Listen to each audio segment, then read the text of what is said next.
Can you replace it with an actual dinosaur? We tend to pipe more dinosaur sounds in on our broadcasts. Can you have like one of those, like just like a little sampler that plays like dinosaur sounds or like wrestling? You know, like we've talked about that a lot. Actually, that's a real thing. You at least do one episode. That's like a morning show type of thing with the stupid sound effects. You know, that was the idea behind the first show that me and Dano did, which was.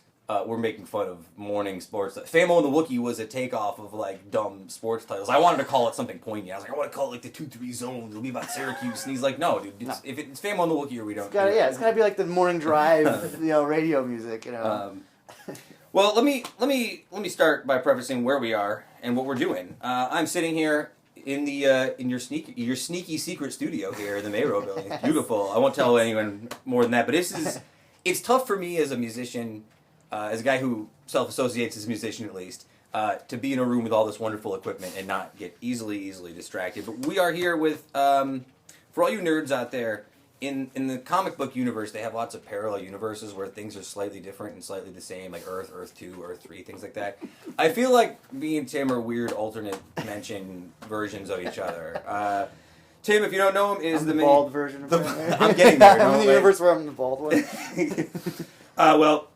Tim, we all know you from all the things you do at the Dev Utica, and if people want to listen to, you were actually on our 6th episode. Yes. Back before people really knew what the show was, and now we're on episode 46, so 40 episodes. Really? Since you've been on. Yeah. You guys are killing it. Time flies when I'm stressed out constantly. Keep you busy. Exactly.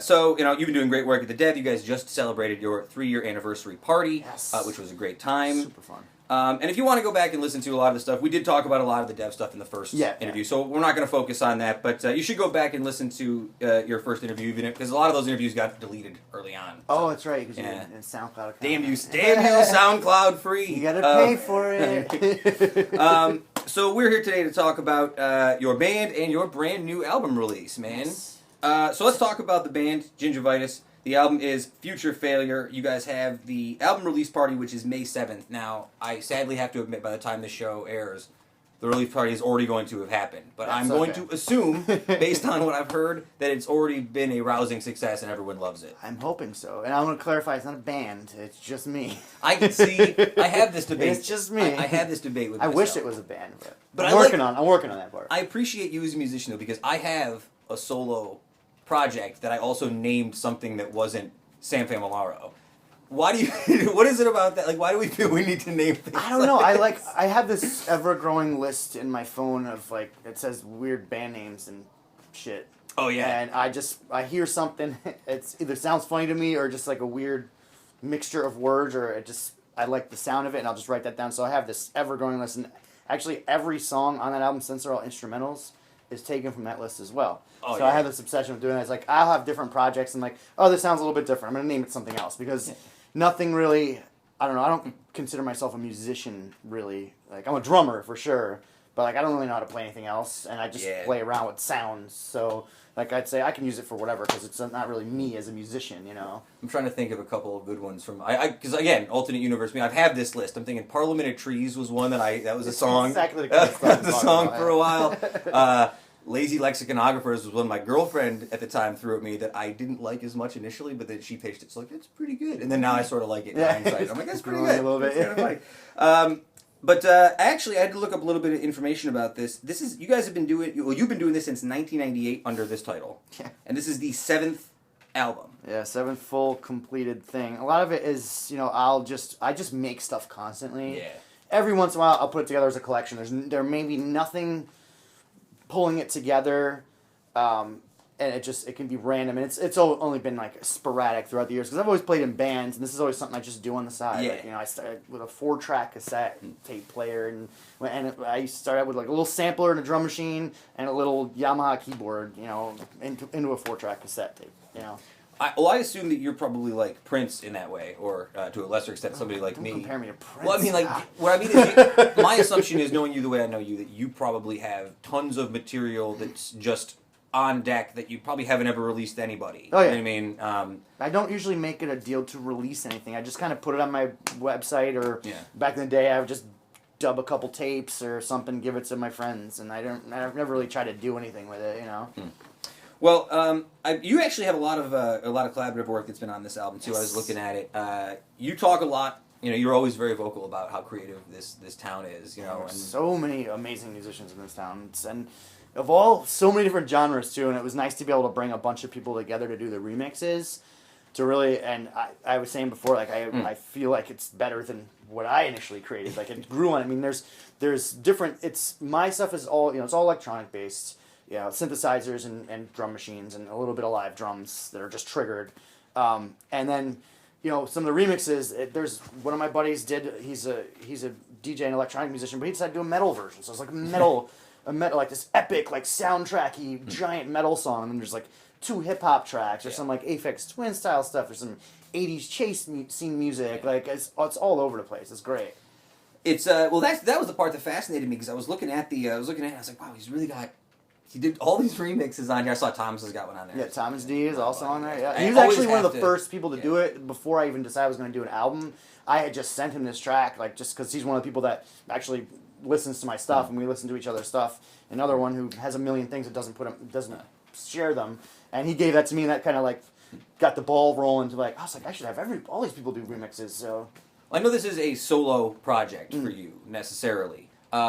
But in your writing process, do you work with anybody in general? Do you like working collaboratively with people? Oh yeah, I mean, I play in bands whenever I get the chance. It's been tough since I've been back in Utica because I do a million things. I don't want to be that guy that says I'm going to play in this band and not commit to it and not show up for practice. So I haven't really pursued doing any band things, but for a lot of the times I get together with different people every week. I've been trying to get together with you guys to jam too. Our schedules are so all over the place, but the main person I do play with Fungi, Dave Borgia. Yep. We get together. We try to get together at least once a week, and his synthesizers are all sitting right in front of us here. When he takes a break from using his modular synths and comes down and does because me and him click musically so well that we just improvise. Yeah. And so he had started White Noise Wednesday with me at the Dev, and since then we've just been locked. Like every week we get together. Unless I'm like terribly sick or something like that.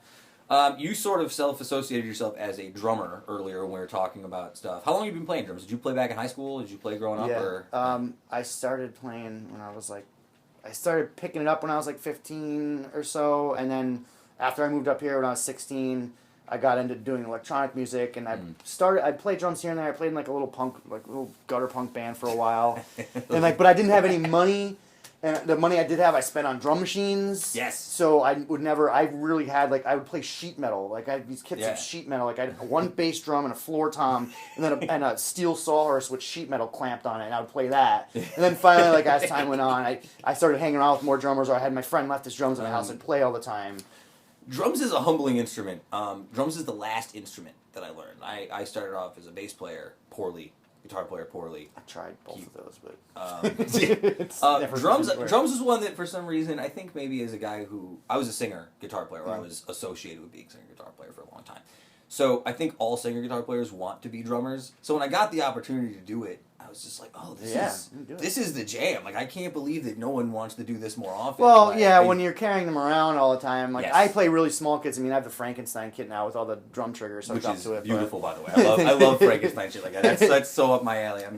I love it. That one really doesn't move if I can help it. I have other drum sets. Like I have the 2 house kits over the Dev that are really small. I love playing on the most basic kit. I played in the rockabilly band for a couple years, and I love that because it's just kick, snare, ride, and sometimes I'd have floor tom. I played standing up, so I didn't have to bring a throne with me. It was great, I like how subtly you just threw in that it was a rockabilly band. Or it was like a cramp. That's not something I have to come back and ask you about. I can't let that slip by.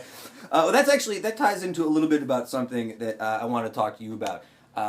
As a musician, sometimes I've gotten into these weird K-holes where I've always wanted to do genre albums. I got into a band specifically because I wanted to do Pink Floyd style stuff, and then I got into a different band because I wanted to do Minutemen style stuff. Did you ever have have you ever had situations like that where you had the Ginjavitis project? It sounds like you've done other projects as well. Have you ever gotten into that thing where you start chasing a sound? That's something I... Yeah, I think too that goes into the bands that I've played with over the years, where it's I for my own stuff, I have whatever comes out of here. Yeah. It ends up being fairly similar. I experiment with different things, But when it comes to wanting to play a particular sound, like I'll reach out and try to find a band or other people that want to play it and play in a band. Yeah. And sometimes it just finds me, which has been really good. Like that rockabilly band. It was just an old friend of mine. I wasn't even living here at the time. It was one of my times where I moved back for like 2 years, and it was like, let's do it. Let's do this. And I was like, yes, I've been wanting to do this for so long. Well, one of the powers I think of playing with other people, and especially you strike me as a guy who a little bit like me, like a little bit of a frantic creative type. Like you have a lot of ideas you want to get out. Oh, yes. What I've noticed over the years is sometimes playing with other people leads to learning to check and balance yourself a little bit. Like instead of having, I've had bands that have let me go off and do my weird nonsense, but I've had other people who've reined me back in. And learning over the time, I actually kind of like playing with weird limits now. Like this is the soundscape we're playing. Yeah, you know what I mean. When it comes to playing live, that's definitely something that I've learned from playing in so many bands over the years.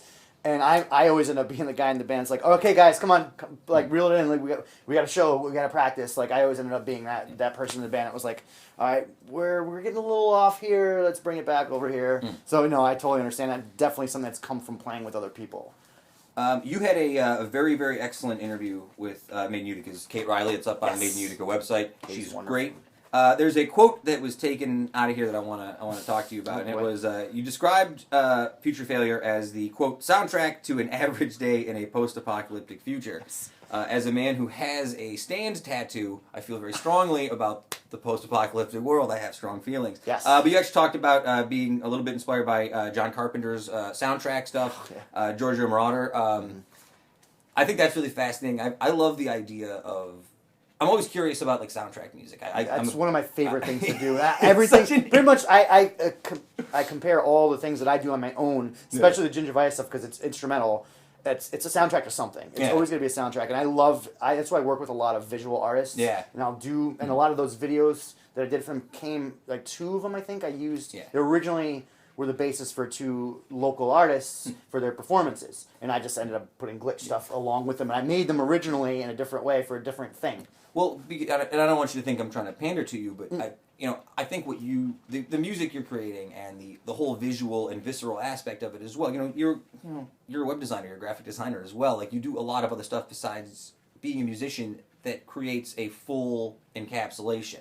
I wouldn't necessarily say there's anything on this album, which I do really like, by the way, that you would say is like, oh man, this is gonna blow up the hit charts single. This is a statement album, and it's an album that creates a feeling and a visceral emotion. Yeah. It's something larger than that, and that's what I appreciate with what the album is. It's nice. Even going down to... you got that, because it's for me... Yeah.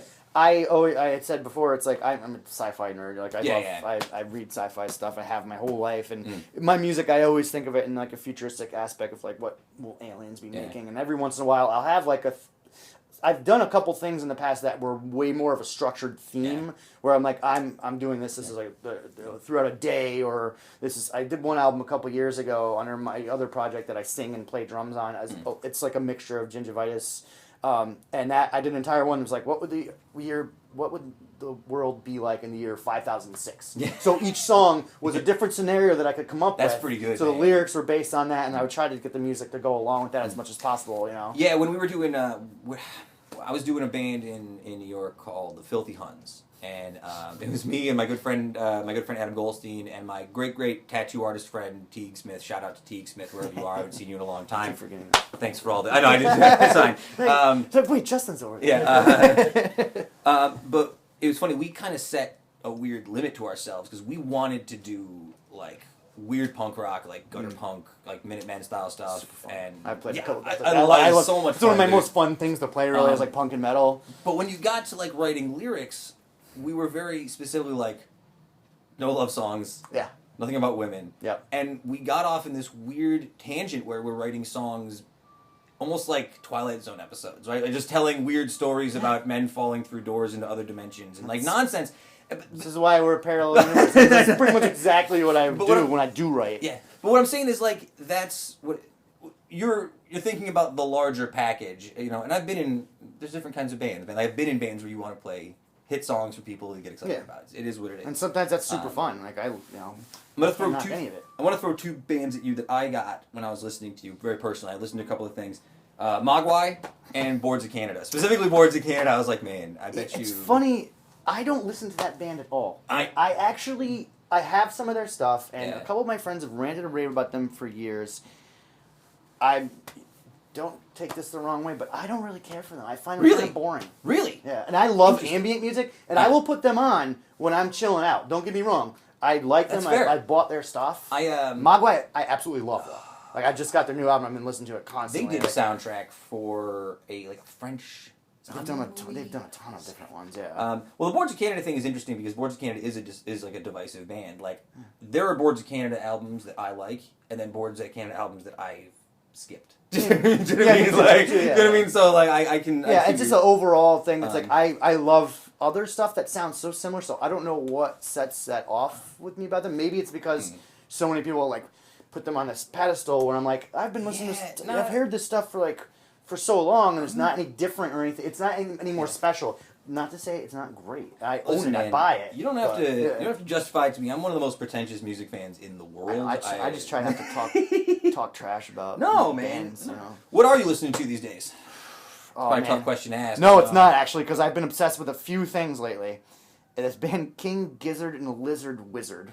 That's a phenomenal band. Australian band, rock and roll as fuck. I mean, they are just the epitome of what rock and roll to me should sound like, because it pumps me up. Everything's like really upbeat, and they've made a ton of albums the past couple of years, and they're very different stylistically, like rock wise.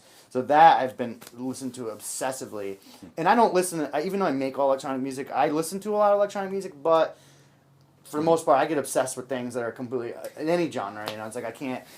Unless it's like pop country, like I probably rock it, you know. Like I laugh sometimes thinking about like in the theoretical future where I have theoretical children, they're gonna be really confused by why I'm still listening to like 50 Cent and just the weird music that I like now. Like I go back to my classic hip hop every now and then too. I guess what my concern is sometimes for me is that I tend to get caught in K-holes listening to the same things over and over again. I never do. I can't stop like devouring music on a weekly basis. And it's surprising when I find something that I really am obsessed with that I'll listen to for a week straight. You know, that's different for me, but it's happened twice in the past year. See, it's tough now for me because I'm not on a computer in an office as much anymore. I used to have a lot of free time at the office to look up stuff, and now it doesn't happen as much anymore. So I tend to fall back on like Steely Dan and like LCD Sound System. Like I don't know what I'm going to listen to, so I'm just going to put these. That's another one. I never really got into them. I saw them live at Madison Square Garden for that supposedly last show. Now they're back. Yeah. They ruined it for me. Thanks, James Murphy. It happens. That's what I get for stealing his Facebook photo. When you get offered so much money to play, it's kind of hard to turn it down. You know, it's like even Ween is back too. You know, it's like come on. You know? I do want to talk about one more thing. I know we're getting over. Well, two things. We go off topic so easily, which is fine with me. It's fine. Two things I want to talk about very quickly. One, love the album artwork. Thank you. Oh, I want to give a big heads up. Mike Trzanski. He's originally from the Utica area. He's based out of Rochester now. He has this incredible band called Drippers. They played the anniversary party. Nice. He also does a lot of the work for Green Dreams, who were playing when you guys were... They were playing when we walked. Yeah. And he sends me a lot... One of the reasons I get so many Rochester bands is because of him, first off. He's an amazing artist and musician. And the guys at the Bug Jar up there always send me bands. My buddies in Scope and Figure, who are a band up there that Zeno is producing their album right now. Like all this, and I just hit him up. I was like, I usually make my own artwork because I do design, whatever. But I did the same thing with the logo at the Dev. I knew I was spending too much time thinking about it. I had to give it to somebody else. Yeah. I sent him the tracks. I told him a couple colors that I've been liking lately, and he's a monster with the amount of stuff that he puts out. It's awesome. And a couple days later, he simultaneously did the flyer for our 3-year anniversary. Just offered to do it because his band was playing. And then he was like, "Oh, within the span of 3 days, he passed it back to me." And I was like, "I did the layout and everything inside." And he was like, "Oh, here, I did a logo thing for you too." And it was dope. I was like, "This is so good." I actually have last time he was down, I bought some vinyl he had with this giant poster in it. Oh yeah. Like it's some I don't know if he did the artwork for it or played on it. Oh yeah. He just gives me this huge thing. It's just a pattern thing, but I love weird pattern. His use of colors is just amazing. He's like, "Oh, here's a poster. This is like an insert for some vinyl album that he did. It's so cool." I'll tell you a funny Bug Jar story very quickly. Back in the day, I was playing in a band called The Blueprint. Me and Kevin Sullivan were in it. Yeah. Co-host of the show, Kevin Sullivan. We played out at the Bug Jar, and it was at a time in the band when I was feeling a little bit like, I think we suck. Like, we might... Down yourself. We certainly... No, we were getting at, like, a point creatively where I was like, I think I might be... I hit my pinnacle here with what I'm going to do with this. Like, we feel stagnant. I feel like people aren't getting into it. I feel like people aren't getting it. So I ended up leaving the show, leaving the stage a little bit kind of, nah. And this woman walked up to me, and I forget who she was. She must have been friends with somebody throwing pens around. She must have been friends with somebody's brother. And she stopped me. She's like, "Hey man, thanks. Thanks. This was a great show. Do you know who you remind me of?" Which is horrifying to me. It's the most horrifying thing you say is, "You know who you remind me of?" And I'm like, but you're always gonna hear it. Yeah. No matter what, you're always gonna hear it. Well, because what I always used to get, because I used to have a really deep voice when I was a kid. It's like, "You sound like that guy from Stain," and I'm like, "Oh God!" I'm gonna punch you in the heart. Of all the things. But so I'm prepared. I'm already in a bad mood, and now I'm prepared for her to just be like, "You sound like Mumford and Sons," and I'm gonna just smash my head through a car window. But she's like, "You guys sound a lot like Hot Water Music," and I it's like one of my bands. I was gonna say, you've told me about it. And I'm just like, and I grabbed this one. I'm like, "Oh my God, thank you so much." You like revitalized my. So I'm like at the bug jar, and I'm really hyped up. And then I saw a sticker on the bar. They had all the stickers in the bar for all the bands who played there. And there was a cursive sticker. And I was like, "Did cursive play here?" And they're like, "Yeah, man." I was like, "Cursive played here?" So now I'm feeling really great. Yeah. And then You get some good stuff. And then as I was leaving the bar to load gear into the car, someone was playing the song "Shine a Light" by Wolf Parade, which I'd never heard before until that moment. And I said, "Hey man, what's this song?" And they said, "Wolf Parade." And I like that. I was like, "Bug jar." Thank you. Sorry, I got off. No, I get it. Hey, we trade bands back and forth constantly because the main booking agent there is Tim Avery. He's in this band called Secret Pizza, who are also fantastic and are coming back down here this summer. I have a great working relationship with them, which is makes bands happy, and I go there for shows. I go to Rochester whenever I get the chance, and I always catch something new and interesting there. Such a cool venue too, with like the way it's set up. Yeah. All right, so I do want to talk one more thing that I think is fascinating. You decided to go with the cassette tape release. Okay. I like this idea. Yeah. I know a lot of people I've seen a lot more people coming around to this idea. I told Katie when I talked to her, I was like, I roll my eyes when these really young kids were coming in and selling tapes, and I'm like, you know how frustrating it was to live through having to use those things? And it kept happening, and then I see the price goes, it's pretty cheap. I understand these kids don't have a lot of money, and it's a kitschy thing. I thought it was going to disappear. Yeah.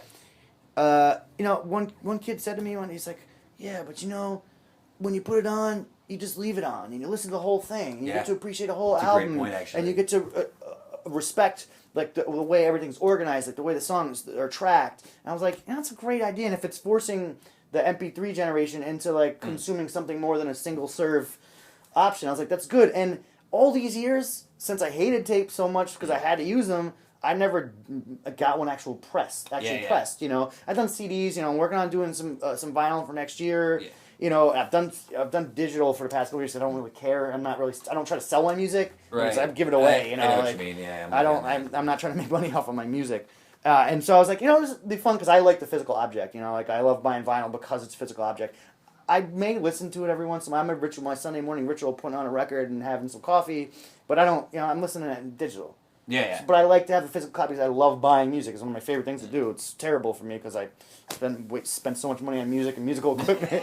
But so the tape was it was natural, and it was pretty cheap to do, and I found a good spot that did really good work. They did actually come back to me and say, "We're going to have to charge you a little bit more money because we usually don't do 90-minute tapes." Yeah. Because the way I set up the tapes, like side A is my stuff, side B is the remixes. Yeah.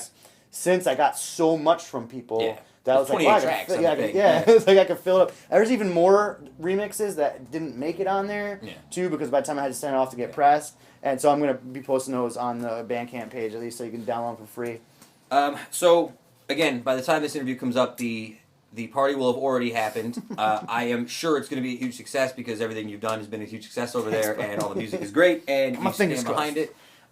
Just real quick before I let you go, I got one band name for you, and here's the pitch. Ironic stoner sludge rock band about the dangers of extinction. We can call it the Dino Bros. And then that's just what we'll do for it. I think that's... I love it. You gotta get Kev Sullivan in it too. I know. We're going to do it. I promise. Thanks, brother. Thanks a lot for everything, man. Yeah, we'll be back to the show in just a moment. And I guess he's still recording on that, so now I'm breaking all sorts of metal walls where they're stopping watching me record. I'm cutting all of your audio out of it anyway, so it doesn't matter.